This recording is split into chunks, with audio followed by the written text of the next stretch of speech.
அன்னை மாகாளியின் வடிவமாக, பராசக்தியின் வடிவமாக, மகா சரஸ்வதியின் வடிவமாக இருந்து எம்மை ஈன்று இன்னமுதூட்டிய எண்ணுயிர் தாய்நாடாம் பாரத மணித்திருநாட்டிற்கு என் முதல் வணக்கத்தை காணிக்கையாக்குகிறேன்.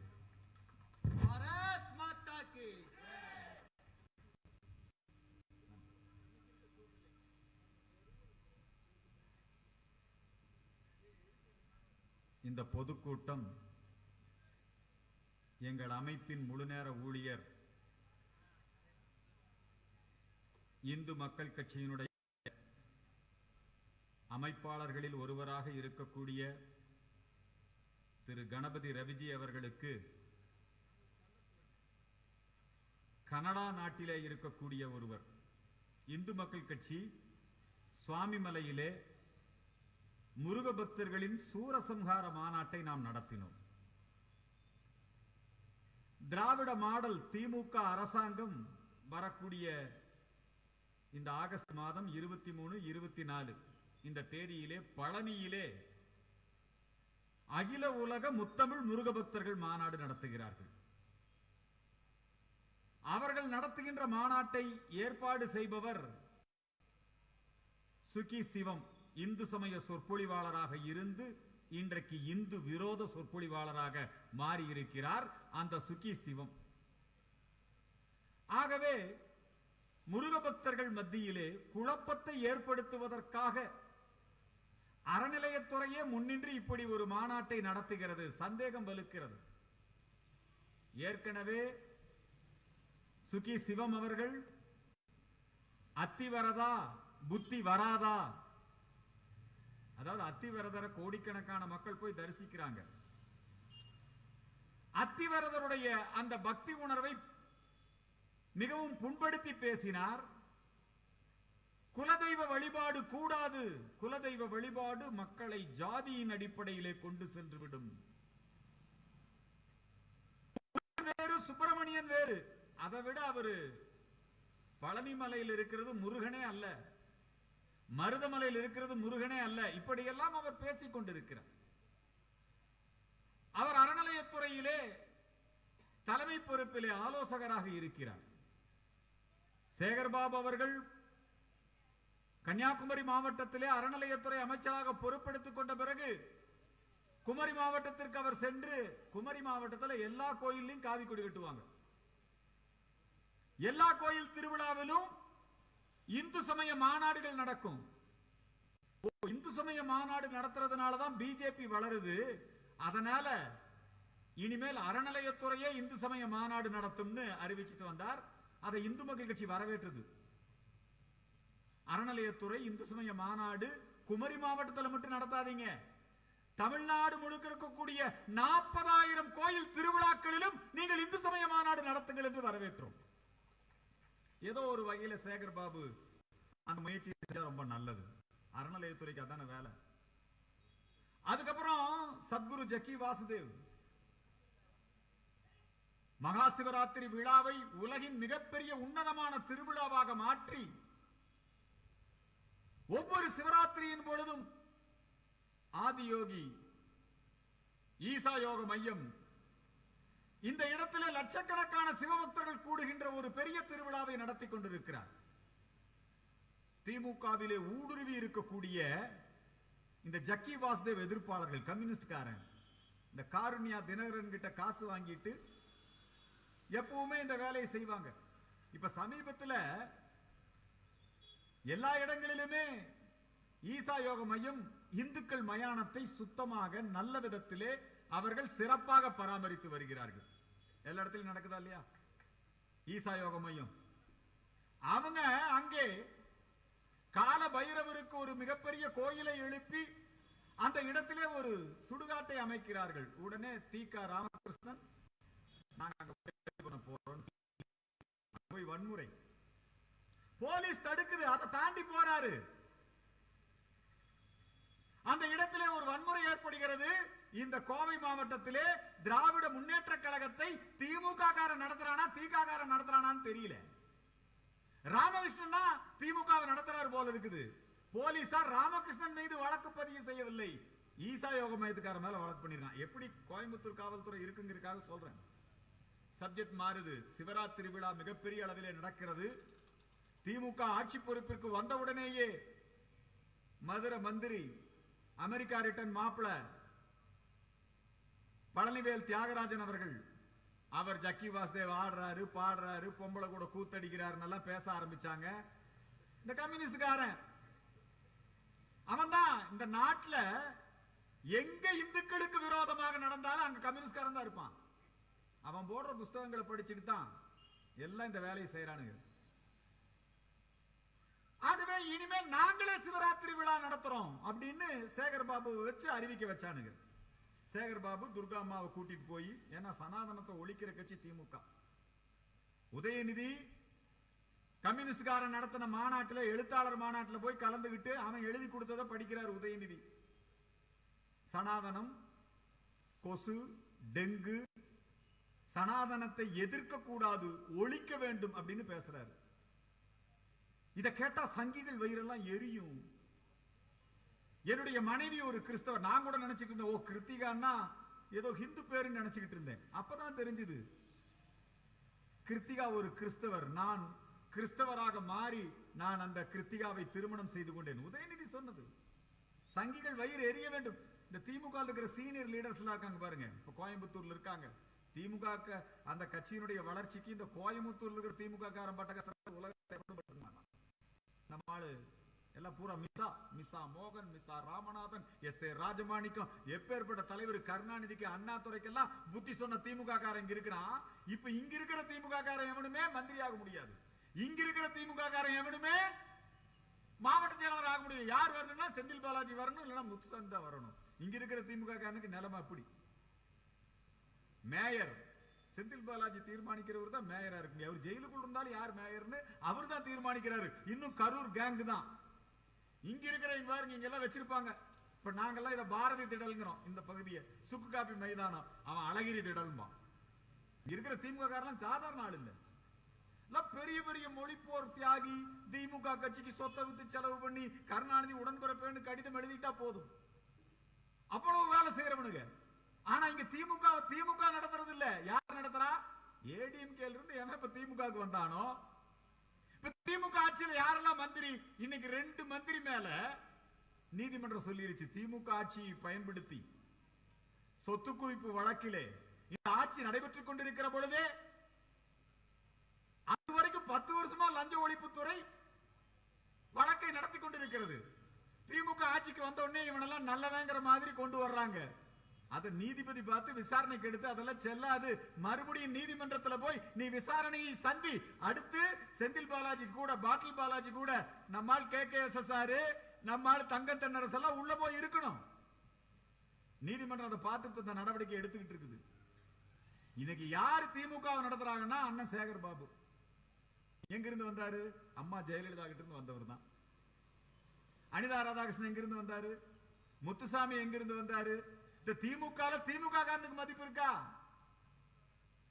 யாருக்கு மதிப்பு? அண்ணா திமுக காரன் தான் இப்ப திமுக நடத்திட்டு இருக்கான்.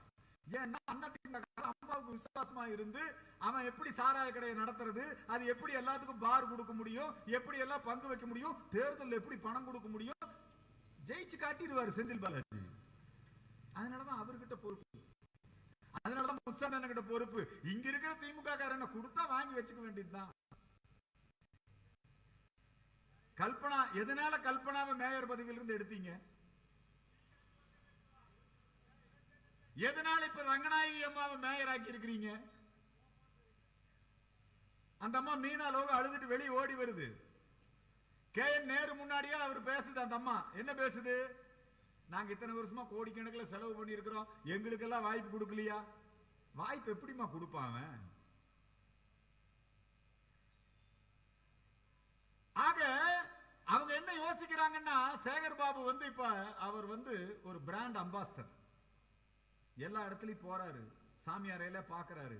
பார்த்துட்டு ஸ்டாலினை பத்தி ஒரு 4 வார்த்தை புகழ்ந்து சொல்லுங்க. பிரகாஷ்ராஜன் ஒருத்தர் இருக்கிறான், அவனை கூட்டிட்டு வந்து உட்கார வச்சு கலைஞரை பத்தி 4 நல்ல வார்த்தை சொல்லுங்க. அவனுக்கு சொன்னது சரியா இருக்கான்னு கேட்கிறான். அது மாதிரி நானே சிவராத்திரி நடத்துறேன், சனாதனத்தை ஒழிக்கிறேன்னு சொன்ன உதயநிதியினுடைய அம்மா துர்கா அம்மா வீட்லயே லலிதா சகஸ்ரநாமம் சொல்லிட்டு இருக்காங்க. அந்த அம்மாவை வச்சு சிவராத்திரி, அந்த அம்மாவை வச்சு சிவராத்திரி விழா. இப்ப என்னன்ட்டாருன்னா, இந்த முருக பக்தர்கள்லாம் அடிக்க ஒருக்கா மாநாடு போடுறான். சென்னிமலையில மிகப்பெரிய கூட்டம் கூடிருச்சு. அதே மாதிரி முருகன் கந்தசஷ்டி கவசத்தை இழிவுபடுத்திய உடனேயே பிஜேபிக்கு முருகன் ஒருத்தர் தலைவரா போட்டாங்க. இந்து மக்கள் கட்சி எங்க பார்த்தாலும் வேல் பூஜை பண்றாங்க. கொங்கு மண்டலத்தில் பூரா முருக பக்தர்கள் மத்தியில எழுச்சி. அதனால இந்த முருக பக்தர்கள்னால இந்த பிஜேபி எல்லாம் வளர்ந்துருக்குது போல் இருக்கு. அதனால நானே முருக பக்தர் மாநாடு நடத்துறேன். அவருடைய வேலை என்னன்னா, ரஜினிகாந்த் போய் கூப்பிடுவாரு, வாங்க நாங்க கண்காட்சி வச்சிருக்கோம். என்னப்பா, கருணாநிதி அவர்கள் அவருடைய வாழ்க்கை வரலாறு கண்காட்சியா வச்சிருக்கோம். மு.க. ஸ்டாலினை மிசால எட்டி உதைச்சத கண்காட்சியா வச்சிருக்கோம். மு.க. ஸ்டாலின் ஜெயில் கம்பிக்கு பின்னாடி இருக்கும் போது துர்கா அம்மா குழந்தையோட வர்றாங்க, உதயநிதியோட. ஜெயில மிசாலனி இருந்தாங்க. மிசாலனி இருந்த போது தான் உனக்கு கல்யாணம் ஆச்சு. கல்யாணமான உடனே பிறந்துட்டாரா அவர் உதயநிதி? என்ன எப்படி அவர் ரஜினிகாந்த் கூட்டிட்டு போய் ஏமாத்தான். சேகர் பாபோட வேலை இது. அப்புறம் திமுக அரசோட வேலை என்ன? பெரிய பேனா வைக்கணும், கருணாநிதி பேனா வைக்கணும், கருணாநிதிக்கு 2000 செல வைக்கணும். இதெல்லாம் பார்த்துட்டு இப்ப நாமெல்லாம் வெளியே சொல்றோம். அவர் வயிற்றுச்சல்ல சீமான் என்னங்கிறான், பேனா வச்சா உடப்பேங்கிற பாட்டு ஒண்ணு பாடினார் பாத்தீங்களா? இதெல்லாம் அந்த காலத்துல எம்ஜிஆர் காலத்துல பாடிட்டு இருந்த பாட்டு. உடனே அவனை பிடிச்சி உள்ள போடு, உடனே அவன் மேல கேச போடு. கருணாநிதியை யார் பேசினாலும் சரி, ஸ்டாலினை யார் பேசினாலும் சரி, யார் கேள்வி கேட்டாலும் சரி, இவங்க சொல்றாங்க இங்க சவுக்கு சங்கர கைய உடைச்சு ஜெயிலுக்குள்ள வச்சு, கோயம்புத்தூர் ஜெயில வச்சு. இந்த கலையில வல்லவன் காங்கிரஸ்காரன் தான். மிசால ஆற்காடு வீராசாமியை உள்ள வச்சு, மிசால ஆற்காடு வீராசாமியை மட்டும் உள்ள வைக்கல, ஸ்டாலினையும் உள்ள வச்சு, உள்ளேயே சிட்டி பாபுவை அடிச்சு கொண்டான்னு நீ தான் வரலாறு வச்சிருக்கிற, நீ தான் கண்காட்சி வச்சிட்டு இருக்கிற. கூட்டணி இப்ப யார் கூட இருக்கிறாங்க? அவங்களோட தான் கூட்டணி. காங்கிரஸ்கார மாதிரி எப்பேற்பட்ட ஆள் தலைவராக இருக்கான் பாருங்க. காங்கிரஸுக்கு செல்வ பெருந்தங்க.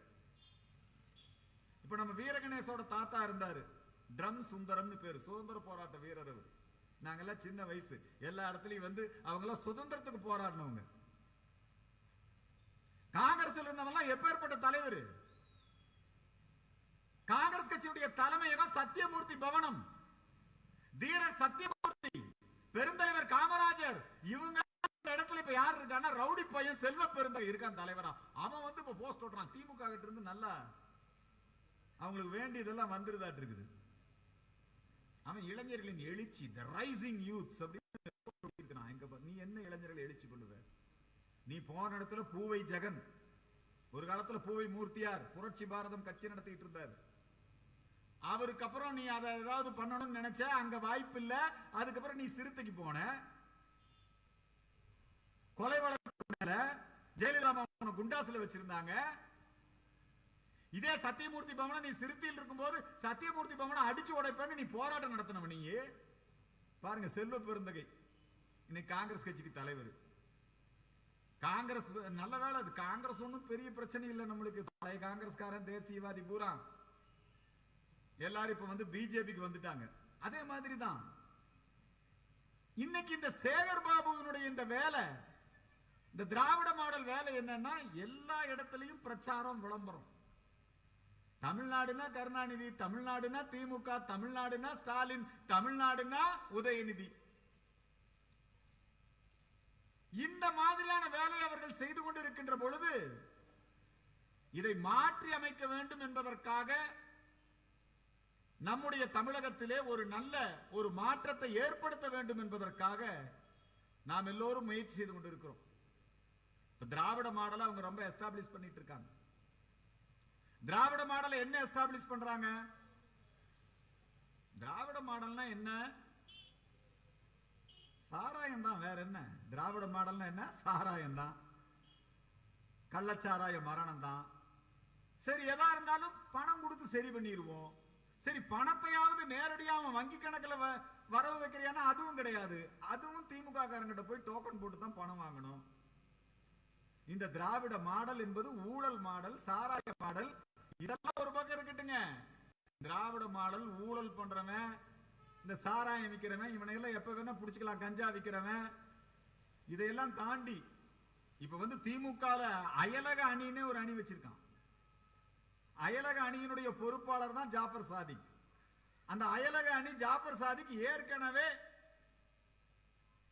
போதைப்பொருள் கடத்தல் வழக்குல கைதாகி ஓராண்டு காலம் அவன் வந்து மிசால இருந்து, மிசானா குண்டர் தடை சட்டத்தில் இருந்து, அதுக்கப்புறம் திமுக சேர்ந்து அயலக அணி பொறுப்பாளர் ஆகி கிருத்திகா உதயநிதியை வச்சு படம் எடுத்து இல்லையா, ஏதோ ஒரு படம் வேற எடுத்தாரு.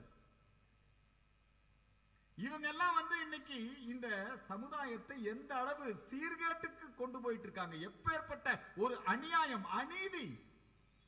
இளைஞர்களுடைய எதிர்காலம் எந்த அளவுக்கு இன்றைக்கு பாதிக்கப்பட்டு கொண்டிருக்கிறது. இதையும் கூட நம்ம பிடிக்கலாம், தடுக்கலாம். ஆனா மீண்டும் இந்த தமிழகத்திலே பிரிவினைவாதத்தை, பயங்கரவாதத்தை, என்ன தைரியம் இருந்தா நீ வந்து நீலகிரியில வந்து எழுதுற இந்தியா ஒழிகன்னு எழுதுற. இன்னை வரைக்கும் எங்க நாங்க புகார் கொடுத்து அதுல எஃப்ஐஆர் போட்டா நாங்க நடவடிக்கை எடுக்க வேண்டியதுன்னு வரும்னு சொல்லி போலீஸை வச்சே புகார் கொடுத்து அவங்கள யாரையும் பிடிக்கல. கேட்டா தேடிட்டு இருக்காங்க. கேட்டா என்ன சொல்றான்? தேடிட்டு இருக்க. இந்தியா ஒழிகன்னு எழுதியிருக்கான், இந்தியா துண்டாகும் எழுதுறான். அதை விட பாருங்க, இங்க இந்த சர்ச்சில் ஒரு ஆளு, ஒரு பாதிரியார் பேசுறான். என்ன பேசுறான்? கேட்டா தெரியாம பேசிட்டாருங்கிறான். இப்ப இதே மாதிரி நம்ம ஆளு யாராவது இப்படி பேசியிருந்தாங்கன்னு வச்சுக்கோங்க, என்ன ஆயிருக்கு? நீங்க யோசனை பண்ணி பாருங்க, என்ன ஆயிருக்கு யோசனை பண்ணி பாருங்க. இந்த அரசாங்கம் திட்டமிட்டு இந்துக்களை யார் திட்டினாலும் சரி, கேவலப்படுத்தினாலும் சரி, எல்லா இடத்துலயும் அவங்களுடைய ஊடுருவல். இப்ப நம்ம வக்கீலையா வந்திருக்காரு, சீனியர். இப்பதான் நம்ம ஜலேந்திரனுக்கு ஜாமீன் போட்டு எடுத்தாரு. அவர் வந்து சட்டப்படி போய் கேட்கிறாரு.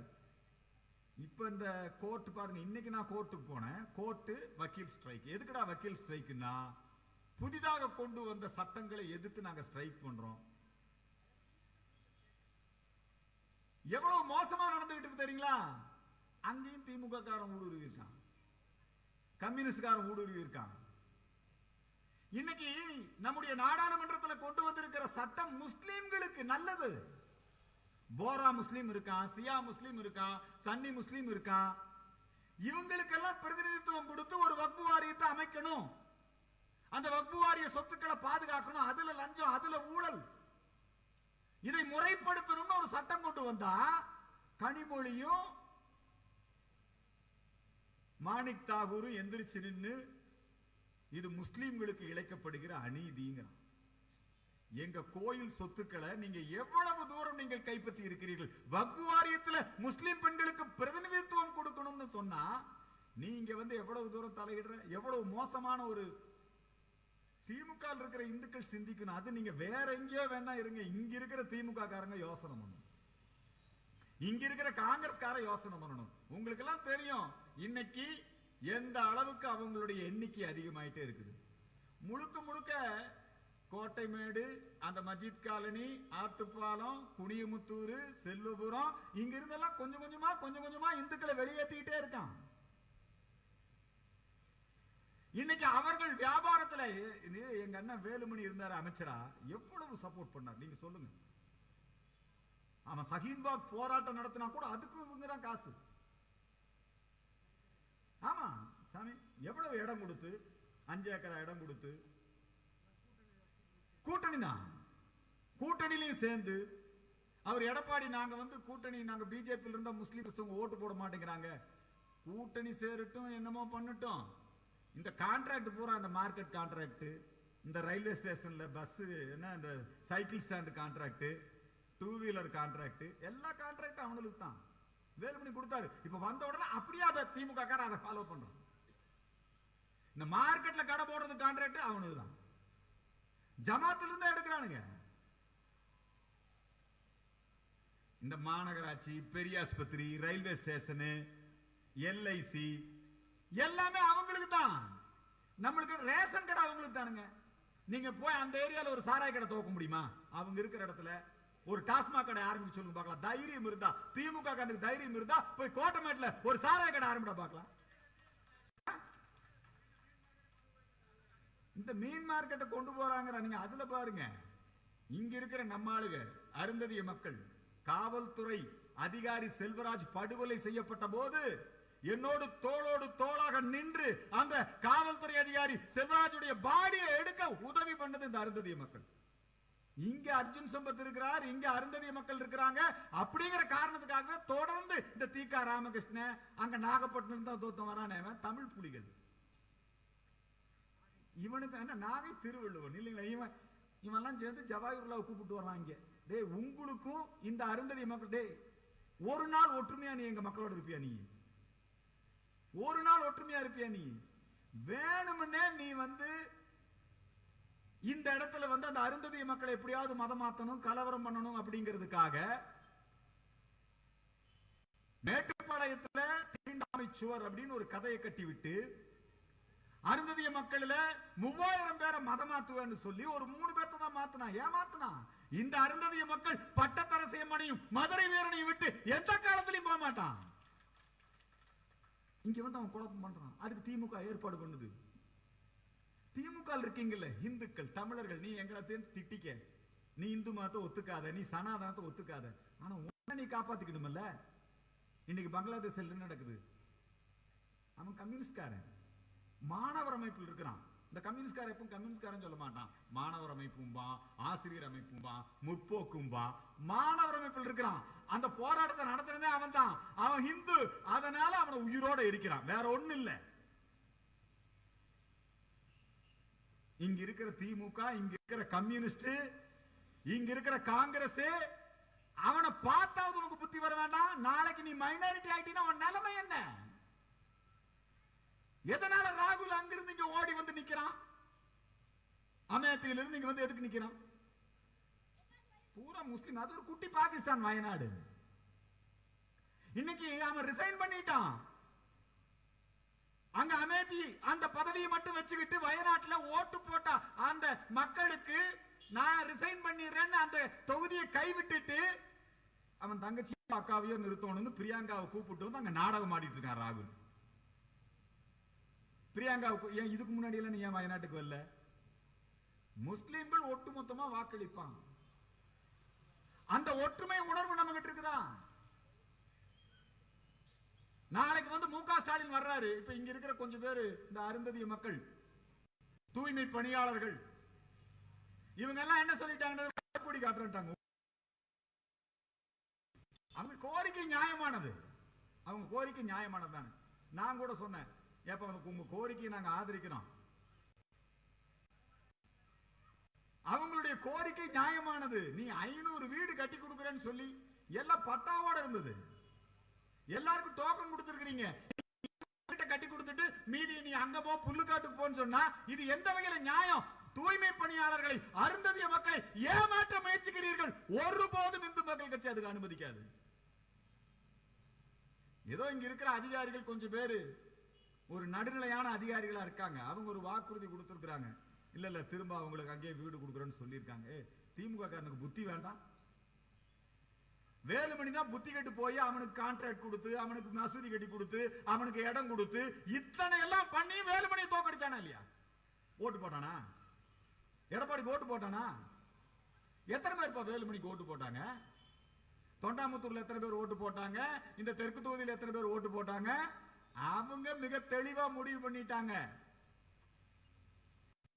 திமுக இந்த நிலைமை வரும். திமுக தொடர்ந்து இந்துக்களுக்கு துரோகம் பண்ணி, தமிழனுக்கு துரோகம் பண்ணி, எப்பேற்பட்ட துரோகம் தெரியுமா? உருது மொழி படிக்கலாமா? கேட்டா இருமொழி கல்விக் கொள்கை. ஆனா உருது மொழிக்கு முக்கியத்துவம். அவன் தமிழே படிக்க வேண்டியதில்லை. மு.க. ஸ்டாலின் கொடுக்கிறான் உறுதிமொழி. புத்தி வேண்டாம் உனக்கு? அறிவில்லை உனக்கு? திராவிட முன்னேற்ற கழகம் அரசியல்ல நீங்க எப்படி வேணா இருங்க. ஆனா உங்களுடைய வேர்களை, உங்களுடைய மக்களையே நீங்க அடமானம் வைக்கிறீங்க. எதிர்காலத்துல இந்த மக்களுக்கு பாதுகாப்பற்ற ஒரு சூழ்நிலையை நீங்க உருவாக்குறீங்க. நீங்க மதவாதிகளை, இந்தியா ஒழிகன்னு சொல்றவன, திராவிட மாடல் என்கிற போர்வையில கம்யூனிஸ்ட்காரன் செய்வான், உலகம் பூரா செய்வான். இன்னைக்கு பங்களாதேஷ்ல இவ்வளவு பெரிய நிலைமை நடந்திருக்குன்னா காரணம் கம்யூனிஸ்ட்காரன். நீங்க கம்யூனிஸ்ட்காரன்னா ஏதோ இங்க இருக்கிற நம்மால இங்க பக்கத்துல இருக்காரு பாருங்க, தோழர்னு பேசிட்டு இந்த தொழிற்சங்கத்தில் உறுப்பினராக இருக்கிறால கம்யூனிஸ்ட் நினைக்கிறீங்க, அவனை எல்லாம் பயன்படுத்துறாங்க. நம்ம கிட்ட தானே மத நல்லிணக்கம் பேசுறான். இன்னைக்கு பேசுறா. ஏன்டா மணிப்பூருக்கு எவ்வளவு பேசுனீங்க, இன்னும் பேசிட்டு இருந்தீங்களா? ஒருத்தனாவது வங்கதேசத்துல இன்னைக்கு இந்து பெண்கள் கற்பழிக்கப்படுகிறார்கள், இந்துக்கள் கொல்லப்படுகிறார்கள். ஒரு கட்சி எவன் கண்டிச்சிருக்கான்? ஏன் ராகுல் பேசலாமல்ல? மணிப்பூருக்காக பேசுனீங்க ராகுல். இந்த ராகுலுடைய பாட்டி இந்திரா காந்தி. இந்த இந்திரா காந்தியால் உருவாக்கப்பட்ட தலைவன் தான் முக்தி வாகினி முஜிபுர் ரஹ்மான். அந்த முஜிபுர் ரஹ்மானுடைய மகள் தான் இன்னைக்கு ஓடி சோனியா காந்தி வந்தோன்னு கட்டி பிடிக்கிறிய நீ. சோனியா காந்தி வீட்டுக்கு தான் போயிருக்காங்க இன்னைக்கு. ஏன் உங்களால் கண்டிக்க முடியவில்லை? சும்மா நினைக்காத. சீனாக்காரன், ரஷ்யாக்காரன் அவன்லாம் அவன் நாட்டில் கரெக்டா வச்சிருக்கிறான். ரோஹிங்கா முஸ்லிம்களுக்கு போராடுறீங்கல்ல, அங்க நடக்குது, காசால நடக்குது, அங்க இருக்கிற முஸ்லிம்களுக்கு போராடுறீங்கல்ல, கேட்டா பாலஸ்தீனம்னு போய் சொல்ற நீ. அதுக்கு போராடுற உக்கடத்துல வாரத்துக்கு ஒரு போராட்டம் பண்ணிட்டு இருக்காங்க. எப்ப பார்த்தாலும் உக்கடத்துல வந்து நின்னுக்குவான். பாலஸ்தீனத்தில் எங்கடா போறீங்க? பங்களாதேஷ்ல இன்னைக்கு எங்களுடைய பகவத்கீதையை எரித்திருக்கிறார் இஸ்கான் கோயில். டெய்லியும் லட்சக்கணக்கான மக்களுக்கு முஸ்லிம்கள் உட்பட அங்க சோறு வாங்கி தின்னவன் இன்னைக்கு அந்த கோயிலை எரிக்கிறான். எவ்வளவு ஒரு மோசமான சூழல் நடந்து கொண்டிருக்கிறது. நாங்கள் அரசியல் என்பது இரண்டாவது. உங்கள் லஞ்ச ஊழல், நீங்க சொத்து சேர்த்துக்கிறீங்க, இதெல்லாமா எங்களுக்கு போறாம? இதெல்லாம் சேர்த்து வச்சு நீங்க வருங்காலத்தில் வாழ முடியுமா? நீயும் ஜோகிந்தர் மண்டல் மாதிரி ஆவ. மிஸ்டர் திருமாவளவன், இந்தியா பாகிஸ்தான் பிரிந்த போது ரெண்டுக்குமே சட்ட அமைச்சர். பட்டியலின சமூகத்தை சார்ந்த அம்பேத்கர் இந்தியாவின் சட்ட அமைச்சர். ஜோகிந்தர் மண்டல் பாகிஸ்தானின் சட்ட அமைச்சர். பாகிஸ்தானில் இருக்கக்கூடிய தாழ்த்தப்பட்ட மக்களை வெட்டி கொலை செய்து மதம் மாற்றி அந்த ஜோகிந்தர் மண்டல் இந்தியாவுக்கு அகதியாக வந்தான். இந்த திருமாவளவன் அங்க இருந்து பாடம் கட்டி நீ சொல்ற பார்லிமெண்ட்ல திருமாவளவன் முஸ்லிம்களுக்கு சம்பந்தமா பேசுறியே, எப்பேற்பட்ட துரோகம்! தாழ்த்தப்பட்ட மக்களுக்கு, ஒடுக்கப்பட்ட மக்களுக்கு, அம்பேத்கர் கொள்கைகளுக்கு துரோகம் செய்யக்கூடிய திருமாவளவன். நீங்க எந்த கட்சியில வேணாலும் இருங்க, ஆனா நாட்டை காட்டி கொடுக்காதீங்க, இந்த மக்களை காட்டி கொடுக்காதீங்க. இன்னைக்கு இந்துக்களுடைய எண்ணிக்கை குறைந்து கொண்டே இருக்கிறது. கன்னியாகுமரி மாவட்டத்திலே கிறிஸ்தவர்கள் பெரும்பான்மையாகி இன்றைக்கு இந்துக்கள் சிறுபான்மையாக மாறிவிட்டார்கள். அதே சூழ்நிலை இன்றைக்கு ஏற்பட்டுக் கொண்டிருக்கிறது. இன்னைக்கு சென்னையில திருவல்லிக்கேணியில் என்ன நிலைமை, மண்ணடியில என்ன நிலைமை, ஆம்பூர் வாணியம்பாடியில என்ன நிலைமை? அங்கெல்லாம் போலீஸ் போக முடியாது, அங்கெல்லாம் மிலிட்டரி போக முடியாது. முஸ்லிம்கள் பெரும்பான்மையாகி விட்டால் ஜமாத் தான் சட்டம், கிறிஸ்தவர்கள் பெரும்பான்மையாகி விட்டால் சர்ச் பிஷப் தான் சட்டம். இந்த இந்துக்களா இருக்கிற வரைக்கும் தான் நீ கம்யூனிஸ்ட், இந்த இந்துக்களா இருக்கிற வரைக்கும் தான் நீ திமுக காரன், இந்த இந்துக்களா இருக்கிற வரைக்கும் தான் நீ அதிமுக காரன். என்னைக்கு இந்துக்கள் சிறுபான்மையாகி மாறுகின்றானோ அன்னைக்கு நீ இந்து, அவ்வளவுதான். உன்னை பார்த்தா கொண்டு போடுவான். அதான் நடக்குது வங்கதேசத்துல, அதான் நடந்தது பாகிஸ்தான்ல, அதுதான் நடக்க போகிறது கேரளால, அதான் நடக்க போகுது. நாங்கள் எச்சரிக்கை செய்கிறோம். கடந்த 30-40 ஆண்டு காலமாக இந்த பணிகளை செய்து கொண்டிருக்கிறோம். எங்களுக்கும் அவங்களுக்கும் எந்த தகராறும் கிடையாது, பிரச்சனையும் கிடையாது. அரசியல் ரீதியாக நாங்கள் சந்திப்போம். லஞ்ச ஊழலுக்கு எதிரான போராட்டம், தமிழகத்திலே பாரதிய ஜனதா கட்சியை வளர்த்துவது, தமிழகத்திலே ஆட்சி மாற்றத்தை ஏற்படுத்துவது, இதெல்லாம் அரசியல் ரீதியா பார்க்கலாம்.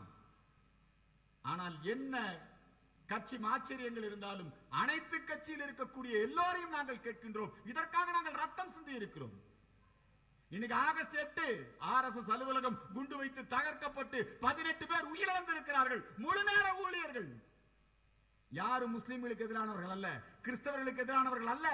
இன்னைக்கு RSS இயக்கம் நூற்றாண்டை கொண்டாடுகிறோம். 1925 துவங்கிய இயக்கம் 2025 நூற்றாண்டு கொண்டாட போறோம்.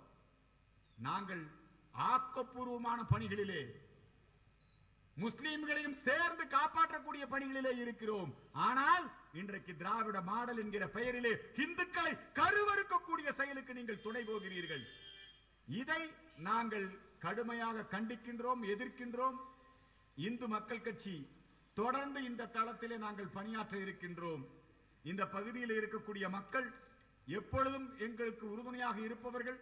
என்றும் எங்களை பாதுகாப்பவர்கள் நீங்கள் அத்தனை பேரும் எங்களுடைய அமைப்பிலே உறுப்பினராக இணைந்து, நீங்க அதிகபட்சமா நாங்க உங்ககிட்ட பணம் கேட்கல, நாங்க உங்ககிட்ட நேரம் கூட கேட்கல, எங்களை ஆதரிக்க வேண்டும் என்கின்ற இந்த கோரிக்கையை முன்வைத்து உங்களிடமிருந்து இந்த பொதுக்கூட்ட நிகழ்ச்சியை நிறைவு செய்து விடைபெறுகிறேன். நன்றி, வணக்கம்.